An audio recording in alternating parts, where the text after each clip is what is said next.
Les notaires salariés, qu'on le garde bien en tête, sont de vrais notaires. Bonjour et merci de nous rejoindre pour ce 2e épisode de notre nouvelle série de podcasts réalisée en partenariat par le Defrénois et l'Assemblée de liaison des notaires de France sur des questions d'ordre professionnel qui concernent donc tous les notaires et leurs collaborateurs. Aujourd'hui, nous accueillons Maître Laurent Fritsch, notaire à Marseille et secrétaire de l'Assemblée de liaison, et Maître Julie Dution, notaire à Beauvais et rapporteur général de la dernière session de l'Assemblée de liaison. Bonjour à vous. Bonjour Liliane et merci de nous accueillir pour ce second opus du podcast consacré à l'Assemblée de liaison et à ses travaux. Et nous avons, et j'en suis absolument ravi, le plaisir d'accueillir Julie Dution qui va pouvoir développer avec nous les différents points de ce podcast. Merci Laurent, merci Liliane pour votre accueil. Nous sommes ravis effectivement de pouvoir venir ici chez vous pour pouvoir parler de ce sujet du notaire salarié qui nous a mobilisés l'an dernier avec l'équipe de rapporteurs. On a donc pu travailler sur le rapport de l'Assemblée de liaison que nous avons perçu comme un mode d'emploi du statut du notaire salarié, de manière à ce que chacun puisse s'y plonger, retrouver un petit peu les fondamentaux de ce que c'est qu'un notaire salarié et puis développer des pistes de progrès pour soi dans son étude ou pour la profession en général. Et on a pu se rendre compte dans cette remise en question profonde du statut du notaire salarié que l'AL était en plein cœur de son utilité et de son rôle dans l'organisation notariale, son rôle essentiel de remise en question et d'amélioration de notre profession. Nous nous sommes rendus compte également qu'il y avait des attentes importantes de la part des notaires. La première étant qu'il faut sauvegarder le statut de notaire salarié et la seconde étant qu'il faut améliorer la reconnaissance des notaires salariés qui sont de vrais notaires. Alors précisément, vous avez suggéré qu'un volet spécial notaire soit prévu dans l'entretien individuel. Et oui, parce qu'au cours de nos rencontres, nous nous sommes rendus compte que des notaires salariés étaient parfois frustrés, des notaires employeurs également. Et donc on a cherché à comprendre les origines de ces frustrations. Nous avons établi un sondage auprès de tous les notaires salariés de France et ce sondage est représentatif compte tenu du panel interrogé et du nombre de résultats que nous avons reçus. Avec ce sondage, nous avons appris que presque la moitié des notaires salariés qui ont répondu ont été des clercs habilités, que ces clercs habilités, pour plus de la moitié, n'ont pas ressenti d'évolution en devenant notaire salarié. Et donc nous nous sommes interrogés parce que ce chiffre nous a interpellés. Est-ce qu'un notaire salarié, c'est un clerc habilité ? Pour bon nombre de personnes, on a eu cette impression. Le statut de notaire salarié est parfois mal appréhendé par les salariés qui n'ont pas peut-être conscience de leurs responsabilités et de leur fonction de notaire et par les notaires employeurs qui confient le sceau de l'État et qui confient l'authenticité à des salariés. Alors nous avons craint que ces chiffres ne cachent une mauvaise appréhension du statut de notaire salarié, aussi bien par les salariés que par les employeurs et que peut-être certains n'auraient pas pleinement conscience des droits et des devoirs, des obligations qui découlent du statut de notaire salarié. Tu as tout à fait raison Julie, puisqu'à la fonction de notaire sont attachés des sujets qui sont totalement détachés du statut de salarié. Par exemple, la participation aux instances, la formation professionnelle, la responsabilité, la déontologie, la confraternité. Bien sûr, c'est une liste qui n'est pas exhaustive, dans laquelle j'omets volontairement le traitement, le développement de la relation commerciale, voire le positionnement vis-à-vis de tous les salariés de l'étude, puisque là, chaque entreprise va développer elle-même son projet d'entreprise. Alors, la convention collective nous invite chaque année à faire un entretien individuel d'évaluation au cours du premier semestre. Cet entretien a pour objet d'instaurer un échange entre le salarié et l'employeur sur son activité professionnelle, ses résultats, mais aussi ses objectifs. Et on s'aperçoit que le formulaire standard type qui existe actuellement évoque surtout le statut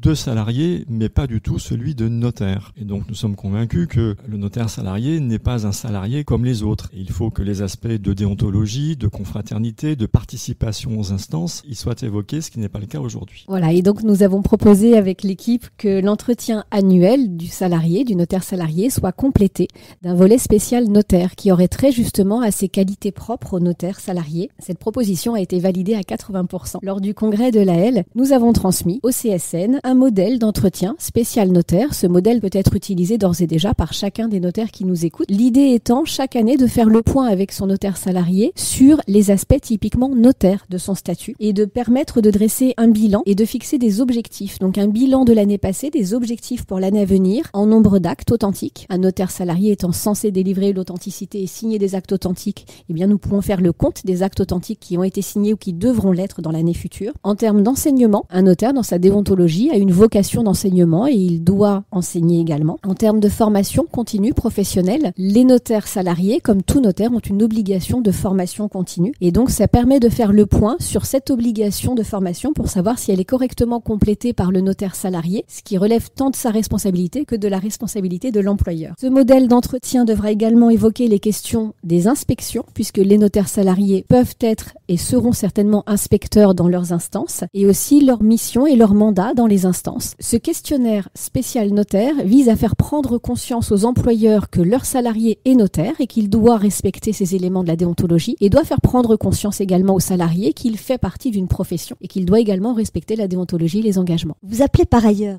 de vos vœux l'incitation à la participation par le notaire salarié aux instances. Pouvez-vous nous préciser cela ? Oui, en effet, c'est toujours le point de départ du constat que nous avons fait avec les rencontres et avec le sondage. Actuellement, il y a 17 500 notaires en France et il y en a un tiers qui est salarié. Un notaire sur 3 aujourd'hui est un notaire salarié. Dans les instances, actuellement, la proportion de notaires salariés n'est pas d'un tiers. Donc ça, c'est un constat objectif dans les chiffres. Et le constat plus humain que actuellement dans les esprits, les notaires salariés se sentent assez peu légitimes et parfois ne sont même pas autorisés par leurs employeurs ou encouragés par leurs employeurs à prendre part aux instances. Donc voilà, ces deux constats objectifs et subjectifs qui nous ont fait prendre conscience qu'il fallait inciter les notaires salariés à faire partie des instances. Déjà à l'époque où les notaires salariés étaient seulement 14% des notaires en exercice, l'autorité de la concurrence dénonçait cette sous-représentation des notaires salariés au sein des instances professionnelles. Donc là, on est en 2016 et l'ADLC se sentait obligée de rappeler aux notaires que les notaires salariés sont membres des chambres et des conseils, qu'ils disposent d'un droit de vote lors des assemblées et qu'ils peuvent également être investis de mandats. Dans le sondage que nous avons transmis aux notaires salariés et aux notaires libéraux, puisque chacun avait son propre sondage, 61% des notaires libéraux qui nous ont répondu pensent que les notaires salariés sont tout à fait légitimes à intégrer les instances. Du côté des notaires salariés, plus de 71% des notaires salariés souhaiteraient pouvoir intégrer les instances. Oui, effectivement, parce que les notaires salariés ne sont pas moins compétents, pas moins légitimes à donner de leur temps au bénéfice de leurs confrères et de la profession tout entière. D'autant qu'on le sait, nos instances font face à une crise de vocation. Il devient aujourd'hui assez difficile de mobiliser les notaires dans les instances pour y participer. Puis nos instances ne sont pas des syndicats d'employeurs, ce sont des organisations qui regroupent des professionnels exerçant tous la même fonction. Il n'y a donc aucune incompatibilité à ce qu'un notaire salarié soit président d'une instance, qu'elle soit départementale, régionale ou même, pourquoi pas, nationale. Quelle provocation! Alors, on risquerait de nous objecter qu'un notaire salarié ne pourrait pas être président d'une instance puisque les comités mixtes sont présidés par un notaire libéral. Pour nous, c'est un faux débat parce que si le président d'une instance était un notaire salarié, eh bien dans ce cas-là, il déléguerait la présidence du comité mixte à un autre notaire libéral de l'instance, un vice-président ou un autre membre de chambre. Les notaires salariés, qu'on le garde bien en tête, sont de vrais notaires. Ils ont vocation à participer à l'organisation de notre profession, à l'organisation de leur profession. Nous avons proposé que le CSN rappelle aux instances qu'elles doivent inciter et encourager les notaires salariés à faire acte de candidature. Cette proposition, défendue, débattue au cours du congrès de l'AL, a été adoptée à 78%. Elle a été présentée au CSN en mars dernier. La réforme des instances est actuellement en cours. Cette proposition en fait partie à la suite justement du congrès de l'AL. Alors, une réflexion. Le notaire salarié est aujourd'hui encore trop vu comme un salarié. Peu de notaires s'impliquent dans les instances faute de temps. Comment faire comprendre aux notaires employeurs qu'un notaire salarié va être absent de l'étude pour pouvoir occuper des fonctions au sein des instances ? Est-ce un frein ? Ça peut tout à fait être un frein puisqu'effectivement, en tant que chef d'entreprise, il y a un enjeu économique à supporter l'absence et à rémunérer même cette absence d'un notaire salarié. Mais il faut quand même que ce chef d'entreprise qui emploie un notaire salarié prenne conscience de la personne qu'il emploie. Il emploie un notaire, un officier public, un membre de la profession notariale qui doit et qui devra s'investir dans la profession. Et les instances, de manière générale, peuvent proposer des mandats à des notaires salariés et ces notaires salariés se rendront compte en discutant avec leur employeur de quelle manière ils sont perçus aussi par leur employeur. Oui, Julie, tu as raison. Lorsque on emploie un notaire salarié, il faut bien être conscient qu'on emploie un notaire et un salarié. Mais on on emploie un notaire. Un notaire avec toutes les prérogatives qui lui sont attachées, notamment celle de représentation dans les instances. Et donc ça, il faut bien sûr que l'employeur en soit conscient quand il signe le contrat de travail avec son notaire salarié. Ça peut être effectivement intéressant pour le coup de travailler la fiche de poste avec le notaire salarié pour reprendre ces éléments qui font qu'un notaire salarié est en même temps 100% notaire et 100% salarié. Et je rebondis sur ta question, Liliane, quand tu disais les notaires employeurs ont tendance à peut-être les regarder trop comme des salariés. Mais en fait, ils sont en même temps complètement salariés. C'est-à-dire qu'on se trompe si on pense qu'un notaire salarié est un associé qui va pouvoir participer à l'affectio societatis, supporter de ne pas s'absenter en cas de maladie, par exemple. Un notaire salarié est un salarié. Il faut en prendre conscience parce que des deux côtés, cela peut générer des frustrations. Enfin, vous partagez l'idée du notaire remplaçant libéral. En quoi cela consiste-t-il précisément ? Alors, comme précédemment, les rapporteurs sont toujours partis du besoin. C'est le besoin qui va permettre de développer les idées et les réflexions. Et précisément ici, c'était un besoin qui émanait de la base, de la pratique, auquel le statut de notaire salarié ne répond pas, ou pas de façon satisfaisante, ou pas complètement actuellement. Par exemple, le besoin de se faire remplacer pour des vacances, une absence, une maladie, une maternité, une paternité. Le besoin aussi temporaire d'un notaire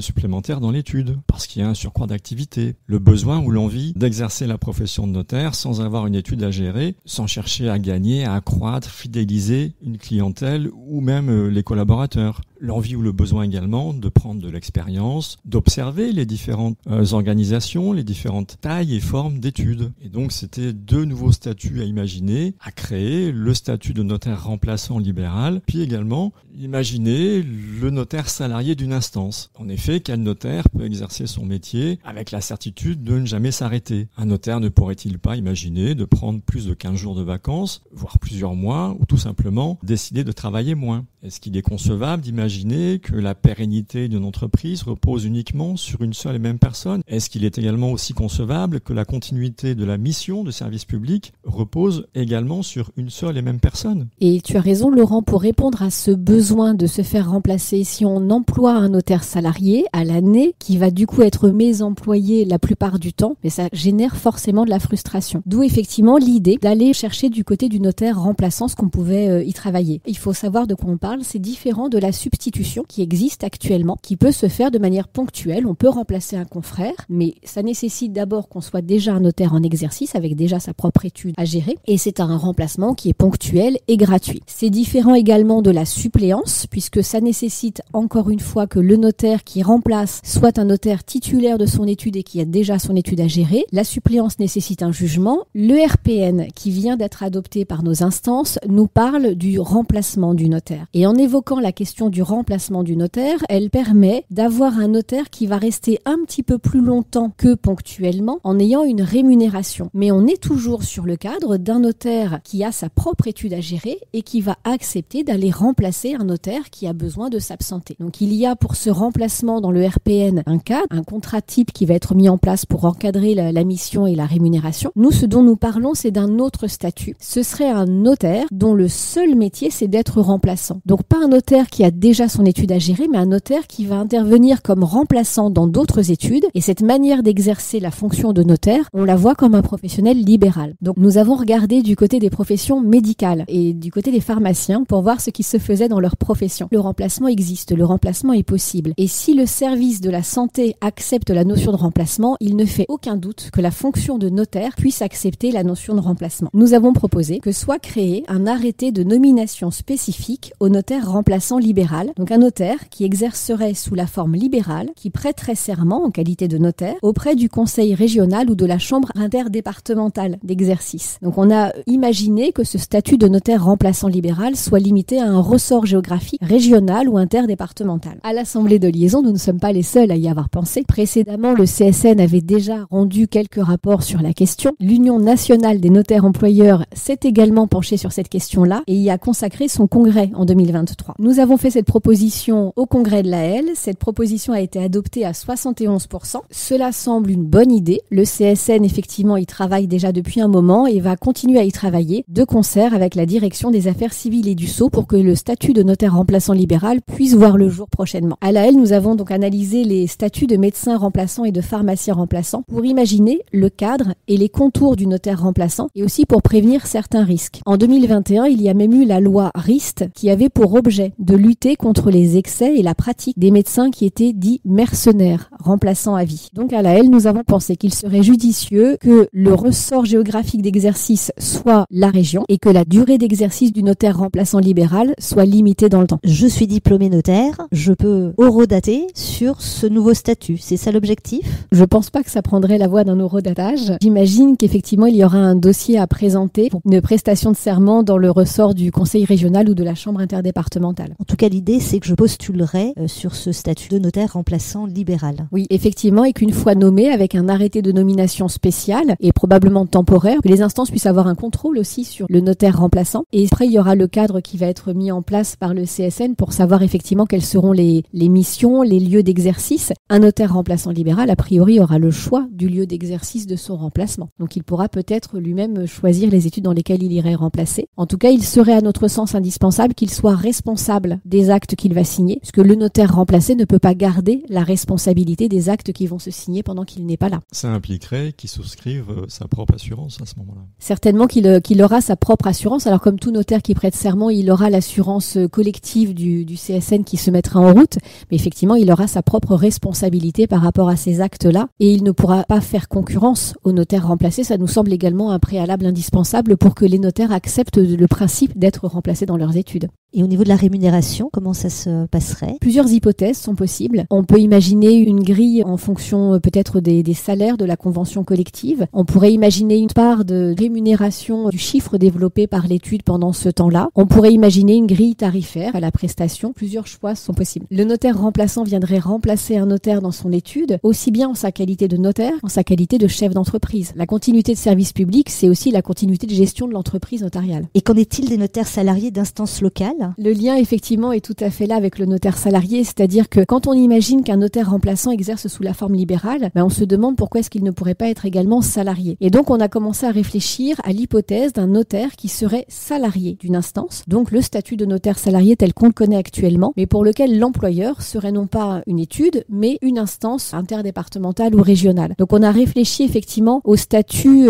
à créer d'un notaire salarié de l'instance, qu'une instance puisse embaucher le notaire salarié dont la mission, pour le coup, sera d'exercer dans l'étude désignée par l'instance. C'est aussi là où il peut y avoir une petite différence entre les deux, c'est qu'un notaire libéral remplaçant va aller peut-être choisir les endroits où il ira, le notaire salarié obéira à l'instance dont il est le salarié. Donc il y aurait moins cette possibilité d'accepter ou de refuser une mission de remplacement. Et puis on peut imaginer aussi que ça pourrait permettre aux instances de bénéficier d'une ressource avec un notaire salarié. Alors ça peut être aussi une ressource pour proposer de l'intérim, un renfort salarié dans quelques études, avec une refacturation du coût du notaire salarié à l'étude qu'il emploierait pendant quelques temps. Et les instances pourraient même se servir de ce notaire salarié en cas de creux pour aller faire des inspections, pour avoir des missions d'enseignement, de communication. Nous nous sommes inspirés des notariats voisins allemands et le notar assessor, un jeune notaire qui commence par travailler pour l'instance, et le notaire québécois non traditionnel qui est effectivement un notaire détaché d'une étude géographique et qui travaille pour l'ensemble de la profession et pour des missions d'enseignement également. La proposition de l'Assemblée de liaison a été adoptée, au terme de quelques débats, à 58%. Et c'est vrai que lors des débats, on a été finalement assez surpris de voir que cette proposition rencontrait vraiment une adhésion de la part des présidents d'instance qui étaient là. Et plusieurs d'entre eux nous ont dit, si ce statut avait existé pendant que j'étais président, ou bien quand je suis président maintenant d'ailleurs, vraiment ça nous aurait permis de sortir de situations très très complexes à gérer. On s'aperçoit que c'est un statut qui serait vraiment très utile aux instances. On parlait de la suppléance tout à l'heure, mais en effet la suppléance c'est difficile à mettre en œuvre. Il y a de moins en moins de candidats pour être notaire suppléant, de moins en moins de personnes qui sont en capacité d'accepter des missions de suppléance. Et pour le coup, un notaire salarié, c'est une ressource aussi pour l'instance. Cette proposition a été présentée au CSN qui n'y voit pas d'opposition particulière. La même remarque préalable nous a été faite